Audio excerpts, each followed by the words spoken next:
안녕하세요. 오늘은 저번에 페이지 테이블 구조 전까지 했잖아요. 그래서 페이지 테이블 구조부터 그 메모리 할당까지 해볼게요. 스레싱은 다음부터 하도록 하겠습니다. 네, 8단원의 마지막 페이지 테이블 구조인데요. 계층적 페이징, 해시 페이지 테이블, 역 페이지 테이블이 이렇게 있어요. 이 계층적 페이징은 우리가 논리 주소 공간이 32비트예요. 그리고 이것의 페이지 번호랑 변이가 이렇게 있는데 변이가 12비트예요. 그러면 20비트. 그러니까 2의 20승이 나타나줘야 되잖아요. 근데 이게 너무 크잖아요. 이 20승이. 그래서 이거를 또 반으로 나눠가지고 10비트, 10비트 해가지고 이 페이지 테이블이 또 페이지 테이블 가리키고 이 페이지 테이블이 그 메모리 공간을 이렇게 가리키게 하면 한 번에 이렇게 안 올려도 나눠서 올릴 수 있다는 그런 장점이 있어요. 그래서 여기 바깥에 P1은 바깥 페이지 테이블 인덱스고요. P2는 안쪽 페이지 테이블의 변이고 얘는 페이지 변이에요. 그래서 여기에 인덱스 찾아가고 여기에서 인덱스 또 간 다음에 찾아간 다음에 변이해가지고 내가 원하는 그 실질 주소를 얻는 거죠. 그래서 페이지 테이블을 이렇게 나누면 뭐가 좋을까요? 이렇게 나누면서 우리는 사실 사용되지 않는 거는 필요할 때까지 사용하지 않게끔 하는 거예요. 필요한 것만 이렇게 찾아가고 나머지는 다 찾아가지 않은 채로 남겨둘 수 있어요. 그러면 만약에 논리주소 공간이 64비트예요. 그러면 변이가 아까 12비트였죠. 그리고 안쪽 페이지를 10으로 나누고 바깥 페이지는 그러면 몇이 남았겠어요? 42가 남았을 거예요. 근데 얘도 너무 여전히 커요. 그래서 또 바깥 테이블 또 나누고 그리고 또 나누고 그래도 여전히 너무 크다는 거예요. 그래서 얘는 그냥 이렇게 나눠주는 방법이 있다. 해시 페이지 테이블, 이 해시라는 게 내가 어떤 값을 넣어가지고 함수의 값을 넣어가지고 어떤 값을 빼주는 게 해시잖아요.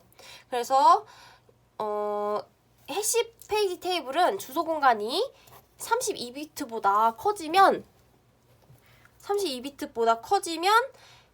해시를 사용한 해시 페이지 테이블을 사용한대요. 그래서 이 해시는 뭐였죠? 여기에 연결 리스트가 있는 거예요. 그래서 만약에 여기에 실질 주소를 가지는데 해시 함수해가지고 해시 테이블로 가는데 여기 해시 테이블에 또 사상되는 애가 있다. 그러면 연결 리스트로 이렇게 연결시켜 주는 거예요. 그래서 해시 테이블의 해시 함수 값이 같으면 이렇게 해시되는 원수들이 이렇게 매달려 주고요. 이 필드는 또 세 가지로 나눈대요. 첫 번째 가상 페이지 번호랑 사상되는 페이지 프레임 번호 그리고 연결 리스트 상의 다음 포인터를 또 가르쳐 줘야겠죠. 이렇게 포인터를 가진대요. 그래서 먼저 그 가상 주소로부터 논리 주소가 오겠죠. 논리 주소로 와가지고 그걸 해시한 다음에 이 연결 리스트를 따라가면서 페이지 번호가 맞는 애를 보는 거예요. 그래서 이 페이지 번호가 맞는 애가 있으면 관련된 프레임 번호를 할당을 해주고 물리 주소를 얻을 수 있는 방법이 바로 해시 페이지 테이블입니다. 이제 역 페이지 테이블을 볼게요. 이 역 페이지 테이블은 가상 주소 우리가 역 페이지 테이블을 사용하는 이유는 보통으로는 이렇게 앞에 했던 것처럼 그냥 그 프로세스마다 페이지 테이블이 있었죠. 프로세스마다 이렇게 페이지 테이블이 있었어요. 페이지 테이블이 있었는데 이게 프로세스마다 페이지 테이블이 일정한 공간이 할당되는데 이 페이지 테이블에 페이지가 없어도 그냥 공간이 할당되니까 이게 낭비가 되겠죠. 그래서 이것에 대한 대안으로 역 페이지 테이블이 나왔어요. 역 페이지 테이블은 이 프레임마다 그 페이지 테이블의 항목을 가지는 거예요. 이렇게 만약에 원래 우리 가상주소처럼 우리 프로세스마다 페이지 테이블이 있는 거는 되게 내가 필요하지 않아도 공간을 할당하니까 엄청난 메모리를 이렇게 사용을 했어요. 엄청난 엄청난 그 공간을 할당하니까 문제가 됐던 거예요. 그래서 이것의 대안으로 나온 게 역페이지 테이블이에요. 그래서 여기 나와 있는 건 뭐냐면 각 항목은 프레임에 올라와 있는 페이지 주소 그리고 그 페이지를 소유하고 있는 프로세스 아이디를 나타낸다. 그래서 PID가 프로세스 아이디고요. 그거에 맞는 페이지 번호를 할당해 주는 거예요. 그래서 이거 탐색을 할 땐 이 프레임의 인덱스로 탐색을 해요. 그래서 이 프레임마다 하나의 그 항목이 있으니까 시스템은 하나의 페이지 테이블만 있어도 되겠죠. 그리고 페이지 테이블 내 항목은 메모리의 한 프레임씩을 가리키게 된다. 그쵸? 그 말입니다. 그래서 이렇게 하면 얘는 엄청 큰 공간을 그전에는 필요했는데 이제 작은 공간이 필요하겠죠. 왜냐면 실질적으로 필요한 프레임만 있으니까요. 근데 이거의 단점은 아까 전에 말했던 것처럼 이렇게 프레임을 기준으로 탐색을 하는 거예요. 근데 프레임 기준으로 탐색을 하지만 프레임 기준으로 정렬이 돼 있지만 우리가 논리 주소로 이 탐색을 할 때는 이렇게 프레임 번호로 정렬되지 않았으니까 되게 오래 걸리겠죠. 그래서 이것의 대안으로는 또 해시 테이블을 사용하는데 해시 테이블을 사용을 하면 되게 시간이 오래 걸린대요. 왜 그러냐면 해시 테이블 한번 찾아가고 페이지 테이블 한번 찾아가고 그러면 실질적인 뭐 3번이나 그리고 실제에 가고 싶은 곳에 탐색을 하니까 3번이나 메모리를 탐색을 하는 거예요. 그럼 시간이 엄청 오래 걸리겠죠. 그래서 이거에 대안으로 또 TLB가 사용된다고 하네요. 그리고 우리가 앞에서 이렇게 프로세스마다 페이지 테이블을 할당해가지고 이렇게 메모리도 공유할 수 있었어요. 그쵸? 똑같은 그 가상 주소 똑같은 물리 주소에 또 사상시킬 수 있으니까. 근데 여기서는 그 물리 주소마다 그 가상 주소가 있어야 된다고 나왔잖아요. 그래서 여기는 이렇게 공유를 하지 못한다 라고 나와 있습니다. 이제 페이지 관리 전략은 끝났고요. 이제 가상 메모리 넘어갈게요. 네. 충전을 하면서 해보겠습니다.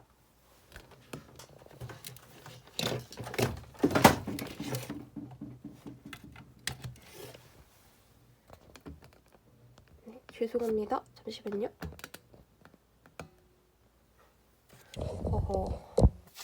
네, 여기까지밖에 안 나오네요. 네, 해보도록 하겠습니다. 네. 가상 메모리. 우리가 8장에서는 메모리 관리하는 전략에 대해서 배웠어요. 그래서 메모리를 관리하기 위해서 다중 프로그래밍을 하기 위해서 그 메모리에 많은 프로세스를 이렇게 올려야 된다고 했어요. 그런데 이 가상 메모리는 이 프로세스를 전체를 이 메모리에 올리지 않아도 수행할 수 있는 기법이에요. 좋겠죠, 되게. 그래서 이것의 장점은 사용자 프로그램이 물리 메모리보다 커져도 된다는 거예요. 왜냐면 나중에 말하겠지만 내가 실질적으로 사용하는 애만 물리 메모리에 올려놓는 거예요. 내가 갖고 있는 프로그램에서. 근데 이 프로그램에서 여기만 필요하니까 솔직히 여기 다 올리나 여기만 올리나 똑같겠죠. 그래서 내가 가상 주소, 내가 생각하는 주소는 이만큼이지만 실질적으로 이만큼만 쓰니까 전체가 올라오지 않아도 실행 가능하고요. 그리고 사용자 프로그램이 물리 메모리보다 커져도 된다. 그쵸? 커도 되겠죠? 그리고 물리 메모리 사용자 관점에 논리 메모리를 분리시켜서 메인 메모리 균일한 크기 저장 공간으로 구성된 엄청난 큰 메모리를 투성화시켜준다. 그렇게 나와있죠. 무슨 말이냐? 이렇게 내가 생각하는 거랑 실제 있는 거랑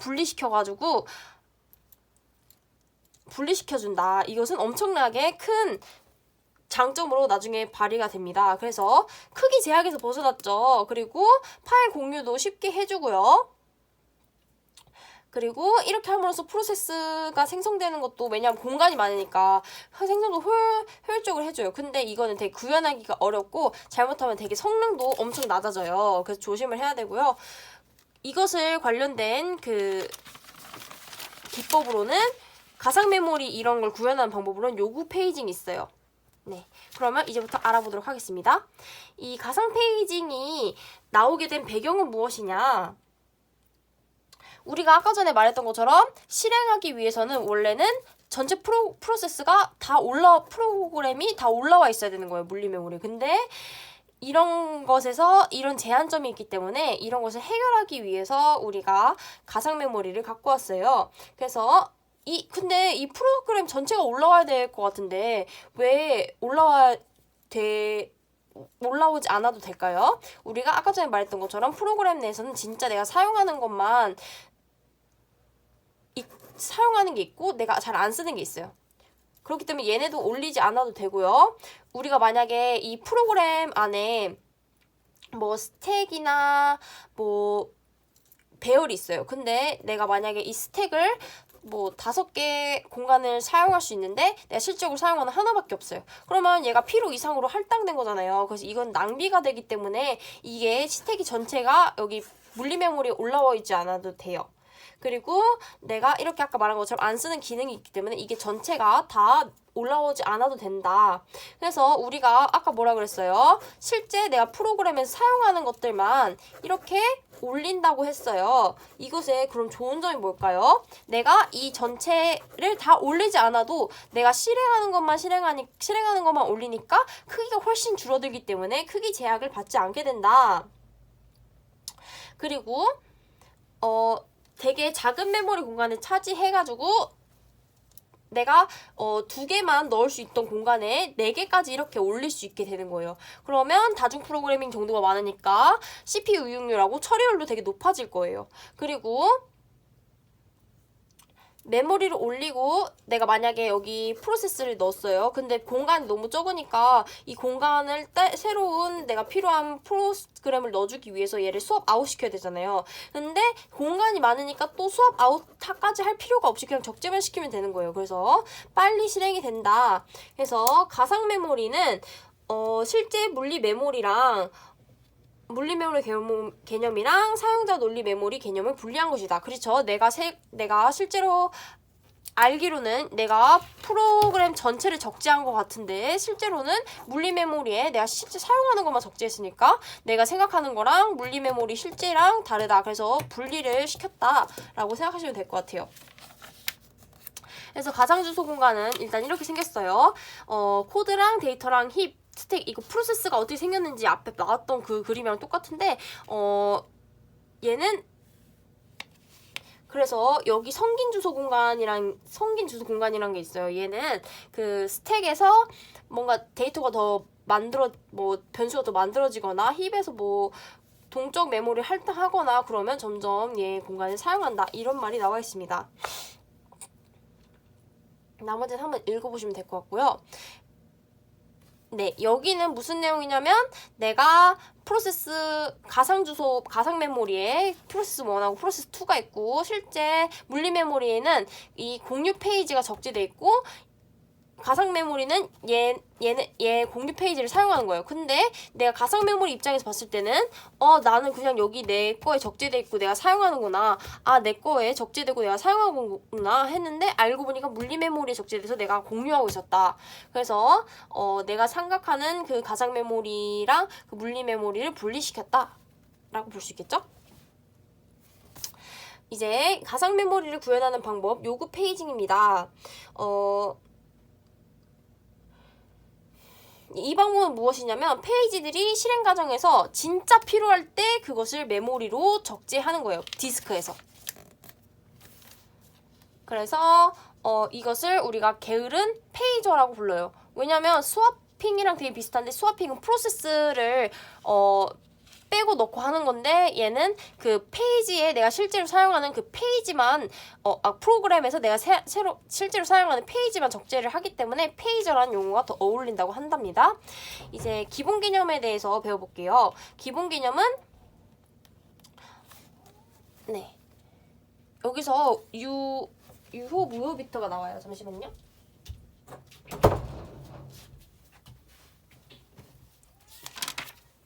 네, 요구 페이징의 기본 개념을 나가볼게요. 여기에 그림은 뭐냐면 수압 인하고 아웃하는 거예요. 근데 내가 여기서 실제로 사용할, 내가 프로그램 B를 실행하는데 실제로 사용할 그 페이지만 주메모리 적재를 하는 거고, 내가 사용하지 않을 페이지만 빼는 거예요. 그런 그림이고요.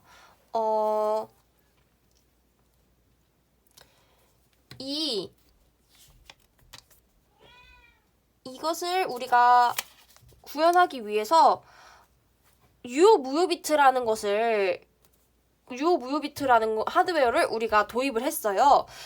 그래서 실제 사용하는 것만 적재를 하기 위해서 유효무효비트를 만들었는데, 유효비트라는 거는 페이지가 물리메모리에 있는지 그리고 나타내는 거고요. 무효비트는 페이지가 물리메모리에 없거나 없는데 가상 디스크에 있는 경우, 그리고 디스크에 자체에도 존재하지 않는 경우를 나타내요.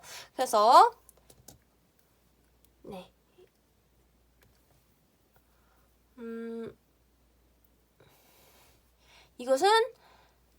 이것으로 우리는 가상 메모리를 또 구현을 할 수 있고요.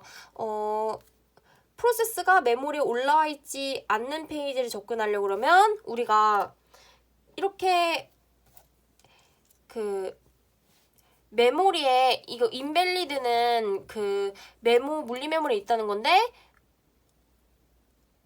밸리드가 있다는 거고 인밸리드가 없다는 건데, 이거를 우리가 봤어요. 그러면 이거 메모리에 올라와 있지 않은 페이지를 접근하기 위해서 우리는 페이지 부재 트랩을 걸어야 돼요. 이 유효비효 비트에 대한 그림이 여기 밑에 나와 있어요. 이거는 우리가 보는 논리 메모리랑 우리가 사용자가 생각하는 논리 메모리, 그리고 이게 페이지 테이블. 이 페이지 테이블에서 페이지에 대한 프레임이 있는지 없는지 나타내는 거고요. 얘는 밸리드, 다른 건 다 없지만 A에 관한 거, 그리고 C에 관한 거, 그리고 F에 관한 게 이 프레임이 있어요. 그래서 프레임을 찾아가 보면 그 페이지가 이렇게 저장이 되어 있는 거예요. 네, 그리고 이 가상 메모리에 있는 것은 전체가 디스크에 있다 는 것을 그림으로 나타내주고 있고, 이제 페이지 부재를 처리하는 과정을 볼게요. 처음에 CPU가 페이지 테이블 내에 내부 테이블을 검사를 해가지고 그 메모리 참조할 게 유효 비트인지 무효 비트인지 판별을 해요. 그 다음에 만약에 무효하다 그러면 트랩을 운영체제에 걸고, 만약에 있다면 그 명령 메모리를 갖고 와서 CPU에 실행을 하겠죠. 없어요. 트랩을 겁니다. 그래서 이 인밸리드가 디스크에 있는 아이인지 디스크에조차 없는 아이인지 확인하기 위해서 이 보조기억 장치 디스크를 탐색을 합니다. 탐색을 해가지고 있어. 그러면 이 물리 메모리에서 프리프레임을 찾아요. 이 프리프레임이 만약에 없다면 뭐 페이지 교체 방법을 쓰기도 하는데요. 여기서 페이지를 갖고 오고, 이제 이 물리 메모리에 있어. 그럼 뭐로 바꿔줘야 되죠? 밸리드로 바꿔줘야겠죠. 그래서 밸리드로 바꿔줍니다. 그래서 밸리드로 바꿔주고 다시 명령어를 재개하는 그런 그림이 나와 있어요. 내부 테이블 수정한다. 그리고 우리가 보통 우리가 먼저 프로그램을 수행을 할 때 페이지가 전체 메모리 올라와 있어야 돼요. 그래서 실제 실행하는 페이지가 메모리 올라와 있어야 돼요. 근데 메모리 올라와 있지 않다. 그러면 진짜 다 올라올 때까지 페이지 부재를 계속 해가지고 다 적재되게끔 하는 거예요. 이렇게 우리가 필요하기 전에는 그 페이지를 적재하지 않죠. 그 필요할 때 적재하는 방법을 우리가 순수 요구 페이징이라고 합니다. 이 순수 요구 페이징이 좋은 점은 이게 우리가 그거를 다시 디스크에서 메모리를 갖고 왔어요. 그러면 우리가 그것을 이제 앞으로 많이 사용할 거라는 거예요. 이게 바로 참조의 지역성인데요. 이 프로그램의 어느 한 특정 장 부분만을 집중적으로 참조하는 걸 지역의 참조성이라고 하는데, 이런 지역의 참조성 때문에 요구 페이징이 되게 좋은 성능을 보이는 거죠. 그리고 요구 페이징을 지원하는 하드웨어는 여기서 뭐가 보이죠? 맞아요. 페이지 테이블이랑 보조 기억 장치가 있다는 것을 머릿속에 넣어두도록 합시다. 그리고 우리가 요구 페이징에 대해서 처리를 했어요. 그 다음에 명령을 다시 재개할 수 있어야 되는 게 매우 중요합니다. 그러면 얘를 한번 볼게요. 우리가 만약에 A 더하기 B는 C에다가 저장을 할 거예요. 처음에 플러스라는 명령어를 가져와서 어떤 명령어지 이렇게 해독을 합니다. 그리고 A를 인출하고 B를 인출했어요. 근데 그리고 A랑 B랑 더했어요. 그리고 내가 이거를 C에다 저장할 거라서 C를 가져오는데 C가 없어요. C가 없으면 C를 가져오고 그 다음에 다시 처음부터 수행을 해야 되는 거예요. 네, 그런 내용입니다.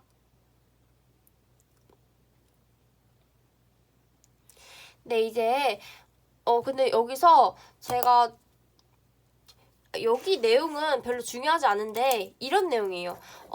내가 맞는지는 조금 그렇지만 내가 어떤 원천 블록에서 목적 블록으로 이렇게 옮길 거예요, 주소를. 근데 여기가 겹쳐요. 그러면 여기가 덮어 쓰워지기 때문에 여기가 그냥 날아가 버리는 거예요. 이런 일을 막기 위해서 이 원천 블록의 내용을 어떠한 레지스터에 저장해놓고 이렇게 이동을 한 다음에 없어지는 그 부분 있죠. 없어지는 부분을 여기서 다시 갖고 와서 참조를 한다. 이런 내용인 것 같아요.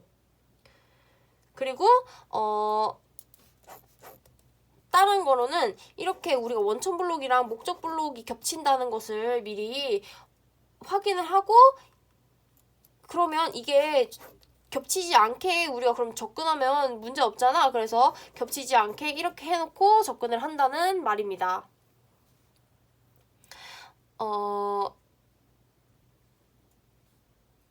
네, 그런 내용이고요. 요구 페이징의 성능으로 넘어가 볼게요. 요구 페이지 성능은 실질 접근 시간이 적어야지 되게 좋은 거예요. 그래서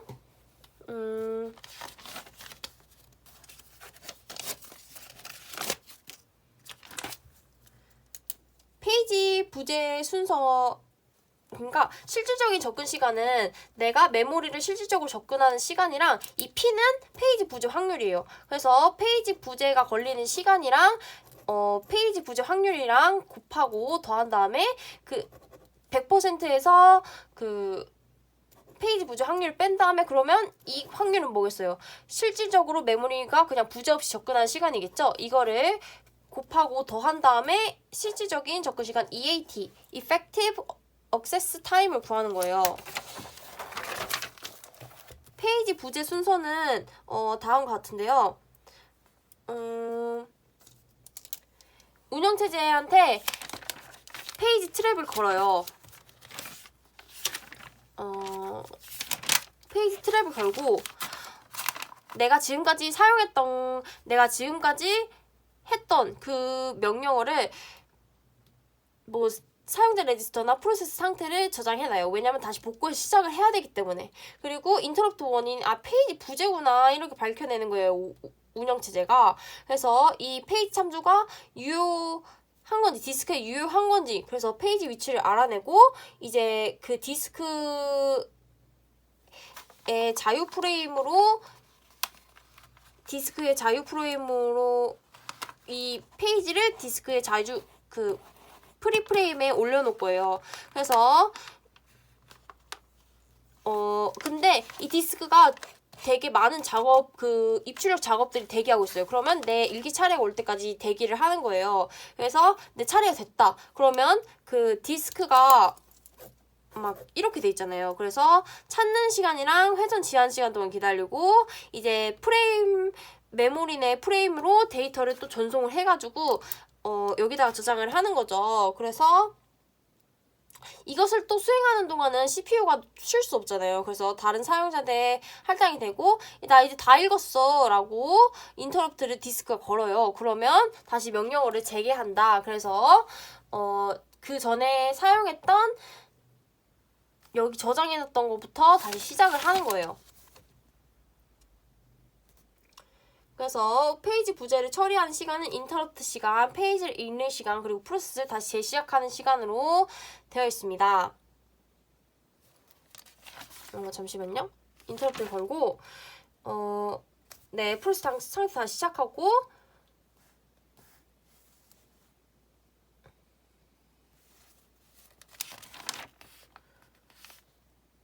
디스크가 다 읽었다고 인터럽트를 건다. 그래서 이 출력을 완료하면 또 CPU가 막 다른 작업을 수행하고 있었다고 했잖아요. 그래서 자기가 사용했던 프로세스 상태를 또 다시 저장해요. 그래서 디스크로부터 인터럽트가 아까 왔다고 했잖아요. 그래서 그걸 알고 또 이제 물리 메모리가 적재됐으니까 인밸리드에서 밸리드가 됐으니까 이 페이지 테이블로 수정을 하고 그 CPU가 이제 다시 자기 차례가 오기까지 또 기다린 다음에 또 자기가 차례가 또 오면 저장해놨던 그 레지스터 다시 인터럽트 되었던 애부터 아무 일 없다는 듯이 다시 시작을 하는 거죠. 네, 그런 내용입니다. 네, 그래서 여기서 말하는 내용은 실질 접근 시간이 페이지 부재율하고 비례한다. 여기 파트는 선생님 강의에서도 잘 안 나온 내용이라서 넘어가도록 할게요. 이제 페이지 교체입니다. 조금 쉬운 파트죠. 페이지 교체는 왜 하냐? 과할당 때문에 하는 거죠. 그림 9.9를 보면 과할당이 어떤 건지 알 수 있어요. 내가 이게 사용자 1을 위한 논리 메모리고요. 얘는 사용자 2를 위한 논리 메모리예요. 그래서 이거에 대한 페이지 테이블을 보니까 얘네는 다 3, 4, 5라는 프레임이 다 적재가 돼 있는데 얘 M만 적재가 안 돼 있어요. 그리고 얘 B만 적재가 안 돼 있어요. 그래서 적재가 B가 안 돼 있어요. 그래서 이것을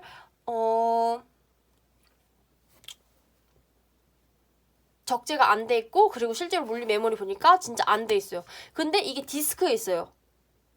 디스크에 B랑 M이 있어요. 그러면 만약에 이 논리 메모리를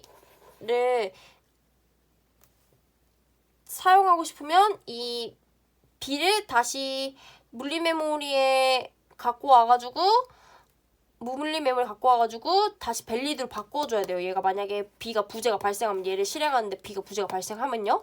근데 얘가 꽉 차 있어요. 과할당이 된 거예요. 그러면 얘 중에서 하나 빼가지고 우리가 얘를 적재시켜줘야 되는 거, 물리 메모리를. 네, 그런 내용이고요. 그래서 이것을 위해서 페이지 교체가 발생을 한다. 그림 10.9.10을 보면 그 페이지 교체가 페이지 부재 서비스 루틴이 어떻게 되는지 제가 설명을 해보도록 하겠습니다. 첫 번째로 내가 지금 예를 들어서 B가 필요해요. B가 적재되지 않았으니까 B가 디스크에 어디 있는지 확인을 하는 거예요. 찾았다 하는 거예요. 찾았으면 어떻게 해야 되죠? 이제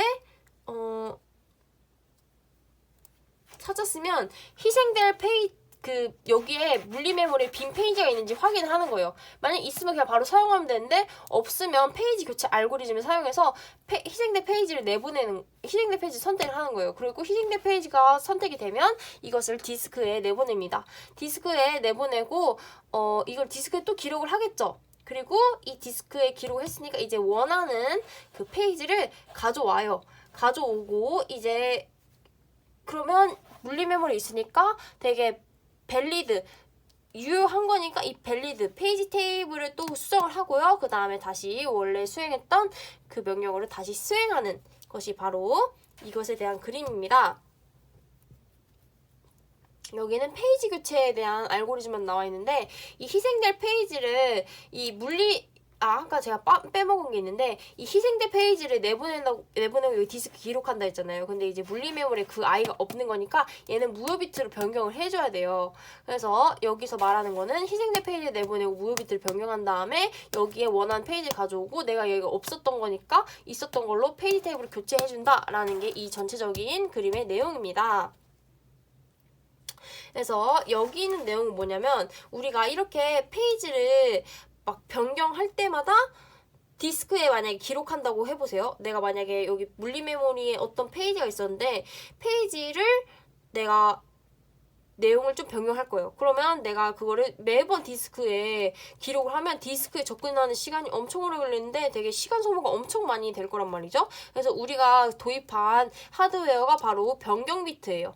그래서 그 변경 비트를 사용을 하고요. 내가 만약에 희생될 페이지로 선택이 됐어요. 변경이 됐는데 희생될 페이지로 선정이 됐어요. 그러면 여기서 변경 비트를 확인하는 거예요. 그래서 변경 비트를 확인해서 내가 만약에 변경이 된 그 페이지다. 그러면 이 디스크에 변경 내용을 기록해 줘야 되는 거예요. 그리고 만약에 변경 안 됐으면 디스크에 기록까지 할 필요는 없겠죠. 그래서 이거를 우리가 해주기 위해서 변경 비트를 도입했다는 게 여기 내용이고요. 요거 페이징은 두 가지 문제를 해결해야 되는데 첫 번째 프레임 할당 알고리즘 그리고 프레임 할당하는 거에 대해서 그리고 페이지 교체하는 것에 대해서 문제를 해결해야 돼요. 프레임 할당은 그 각 프로세스한테 많은 프레임을 할당해야지 페이지 부재수가 좀 줄어들어요. 근데 이거를 또 위반하는 그런 페이지 알고리즘도 있는데 그것을 차차 알아보겠습니다. 그리고 이 페이지 교체, 아까 전에 희생된 페이지를 선택해야 되는 이 교체 알고리즘에 대해서 또 배워볼 거예요. 그래서 페이지 교체 알고리즘을 우리가 되게 많은데 이것 중에 어떤 걸 선택해야 되냐? 페이지 부재율이 낮으면 좋은 거니까 낮은 거를 선택해야겠죠? 그래서 우리가 이런 페이지 부재율이 낮냐 높냐는 페이지 참조된 그 열을 보고 알고리즘을 도입해봐서 페이지 부재율을 우리가 구하면 되는 거예요. 그리고 만약에 우리가 어떤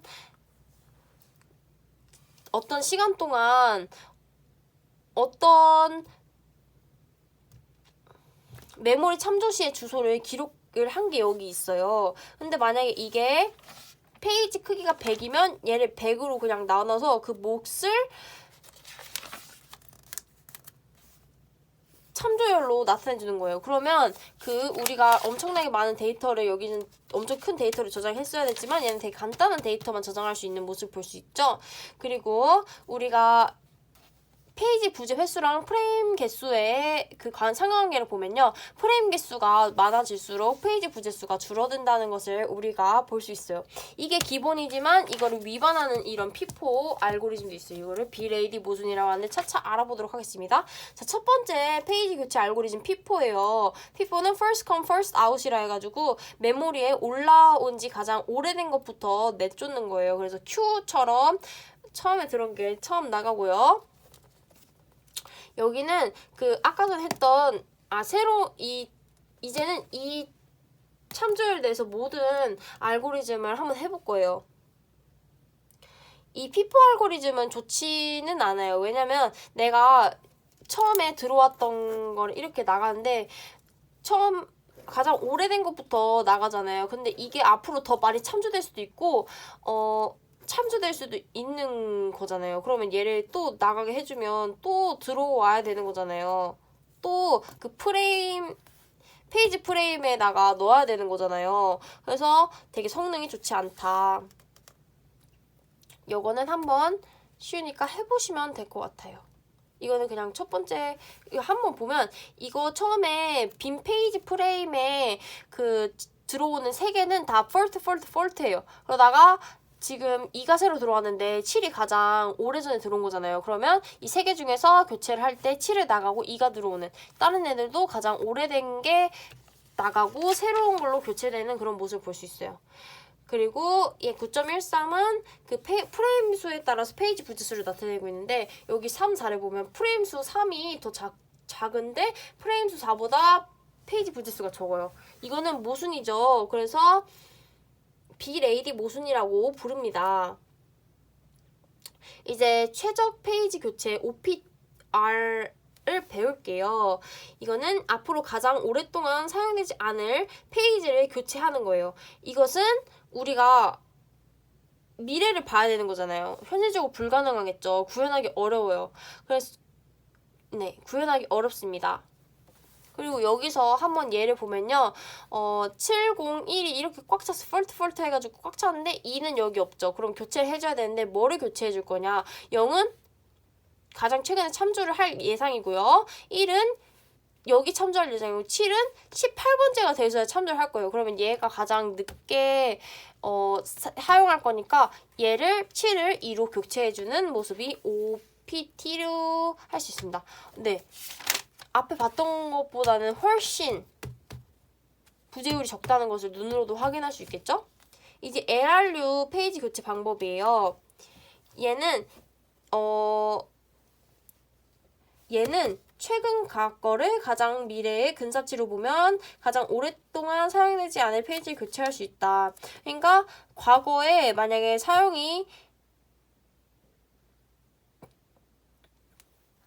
과거에 내가 오랫동안 사용하지 않았으면 이게 앞으로도 사용 안 될 건가 봐. 그래서 이제 그거를 교체해주는 방법이에요. 그래서 마지막으로 사용된 시간을 알려면 그 각 페이지마다 언제 마지막으로 사용했는지 알아야겠죠? 그래서 이 페이지 교체 알고리즘을 보면요. 701에서 이제 2로 바꿔줘야 되는데 7이 가장 오래전에 사용했던 거니까 앞으로 사용하지 않겠다 싶어가지고 바꾸는 거예요. 그리고 203이 됐을 때 새로운 4가 참조됐을 때 여기 중에서 하나를 교체해줘야 되잖아요. 그래서 보니까 2가 203 중에서 03은 여기 최근에 참조했는데 2는 가장 최근에 참조하지 않았죠. 그래서 2를 4로 교체해주는데 여기서 또 2를 또 참조했네요. 앞에 이름 모르는 거니까요. 이렇게 해도 또 바꿔준 게 바로 또 참조될 수 있다는 그런 단점이 있어요. 이것을 구현하는 방법은 개수기와 스택이 있어요. 개수기는 각 항목마다 사용시간에 대한 필드를 넣는 거예요. 그래서 참조가 일어날 때마다 그 시간이 계속 갱신이 되는 거예요. 그래서 시간값이 가장 작은 거를 교체가 되는데 그렇죠. 내가 1초에 참조했던 거, 2초에 참조했던 거, 3초에 참조했던 게 있는데 1초를 가장 오래전에 사용했던 거니까 제일 작은 걸 교체해줘야겠죠? 자, 스택은 어떻게 하는 거예요?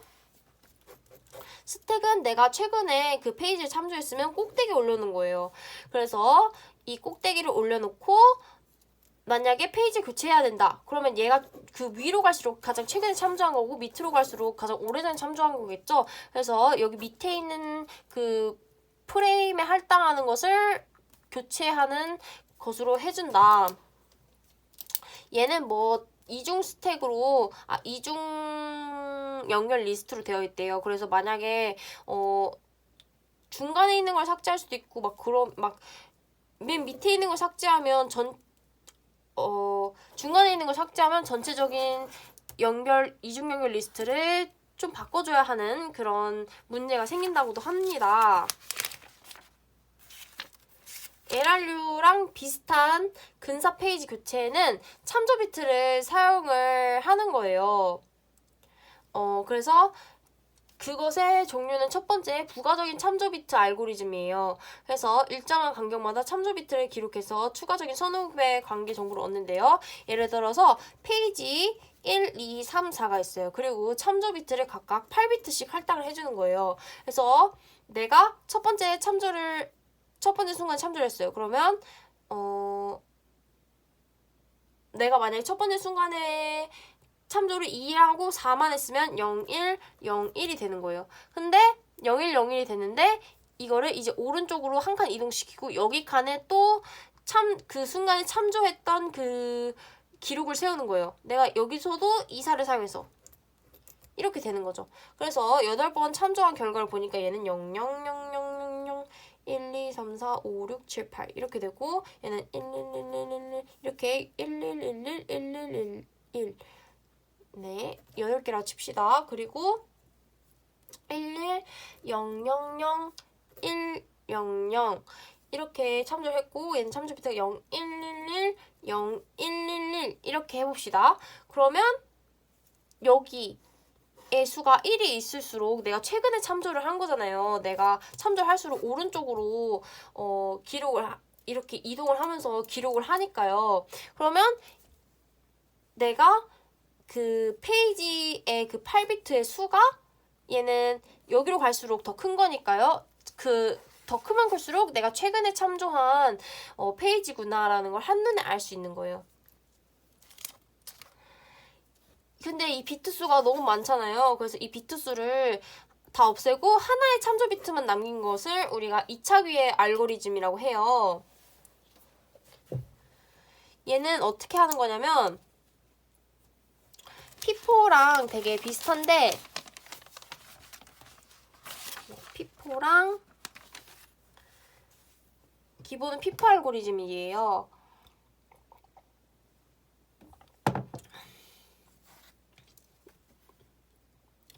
페이지를 내가 이렇게 어떻게 된 거냐면 페이지가 이렇게 원형표로 되어 있다 생각하고 각각의 참조 비트가 있는 거예요. 그래서 처음부터 이렇게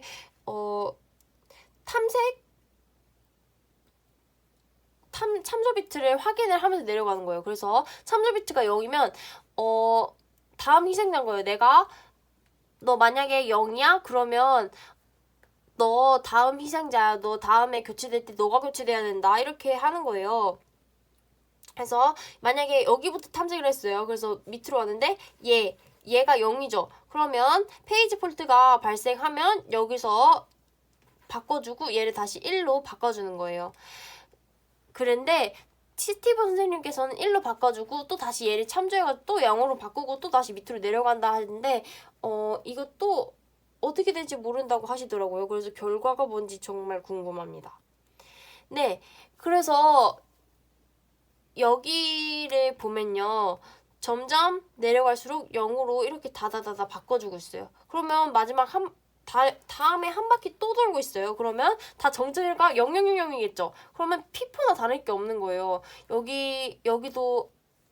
여기가 처음 확인했으니까 얘가 대기고 그 다음에는 얘가 대기고 이렇게 하나씩 바꿔주니까 피포랑 다를 게 없겠죠? 네, 이거를 포인터 침이라고 다음 교체될 페이지를 가리키는 I라고 하네요. 이제 개선된 2차 기회 알고리즘이에요. 근데 그 2차 기회 알고리즘이 1이면 0으로 바꾸고 한 번 기회를 준다. 그래서 얘 1의 기회를 줬을 때는 시간을 다시 또 지금 도착한 시간으로 재설정을 해주는 거예요. 네, 된 것 같고요. 이제 개선된 2차 기회 알고리즘이에요. 개선된 2차 기회 알고리즘은 두 가지 비트, 참조 비트뿐만 아니라 변경 비트도 사용을 하는 거예요. 그래서 00, 01, 10, 11이면 내가 참조됐니? 내가 변경됐니? 이걸 나타내는 거예요. 내가 참조가 됐으면 앞으로 더 많이 참조가 될 거야 라는 거를 의미를 하는 거예요. 그래서 그 순서가 바꾸는 순서 우선순위가 이렇게 1, 2, 3, 4 순으로 되는 거예요. 그래서 00이면 바로 바꿔주는 건데 내가 최근에 참조도 안 됐고 변경도 안 됐으면 얘를 다음에 교체될 페이지로 선정을 하는 거예요. 그리고 희생자를 선택을 하는 거고요. 내가 참조가 안 됐고 내가 만약에 참조가 안 됐고 변경이 됐어. 그러면 내가 디스크에 기록을 해야 되잖아요. 그러면 시간이 오래 걸리니까 그나마 다음 희생자로 선택을 해주는 거고요. 내가 최근에 참조됐으면 앞으로 참조될 가능성이 있으므로 이것보다는 우선순위가 높고요. 내가 최근에 참조됐고 변경됐어. 그러면 희생자를 선택하는데 최하위가 되는 거예요. 우선순위가요. 네. 이제 개수 기반 페이지 교체예요. 개수 기반 페이지 교체는요. LFU랑 MFU가 있어요. 얘는 LFU는 참조 횟수가 가장 적은 페이지를 교체를 하는 거예요. 그래서 참조 횟수가 가장 적으면 앞으로 많이 사용하지?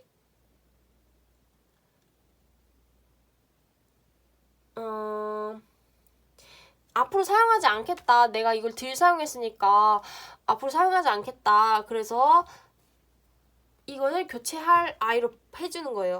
근데 예를 들어서 128 참조 횟수가 128이라는 게 있었어요.